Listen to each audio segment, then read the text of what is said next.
स्वतः सायकलवर आलात, काय सांगणार? नमस्कार. आपले पंतप्रधान नरेंद्र मोदीजी यांनी सर्व भारतीयांना आवाहन केलं होतं की काही जे मुद्द्यावर आहे की आपण ते कमीत कमी वापरावं. त्यामध्ये पेट्रोल आणि डिझेल एक होतं. त्यामुळे मागच्या बुधवारी सुद्धा मी ई बाईकवर आलेले होते आणि जसं काल प्रशासनालाही पत्र दिलेलं आहे की सर्व अधिकाऱ्यांना आणि कर्मचाऱ्यांना माझं आवाहन आहे की एक वार म्हणजे फक्त बुधवार म्हणून आपण सर्वांनी नो व्हेकल डे हे केलं पाहिजे.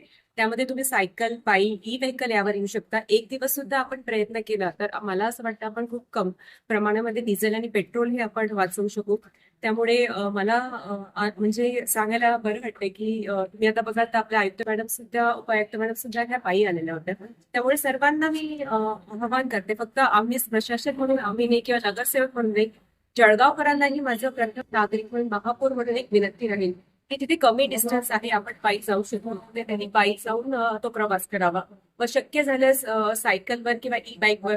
मला माहिती आहे सर्वांकडे ई बाईक सायकल हे नसते, पण मग तुम्ही शेअरिंग करू शकता. दोन मैत्रिणी सोबत एकाच मार्गावर जात असाल तर एकाच गाडीवर दोघी मैत्रिणींनी किंवा दोघी मित्रांनी करावं. काही ना काही प्रयत्न करून आपण आता बघत असाल तर डिझेल तुम्ही बघ, पेट्रोल पंपावर बघाल की बंद आहे आणि तिथे मोठ्या रांगा इथे लागलेल्या आहेत. तर आपण नागरिक म्हणून काय करू शकतो की प्रत्येकाने आपल्या आपल्या आणि हे प्रतिसाद दिला. तर मला वाटतं आपण जे डिझेलचं प्रमाण आहे आणि पेट्रोलचं प्रमाण आहे ते वाचवू शकू.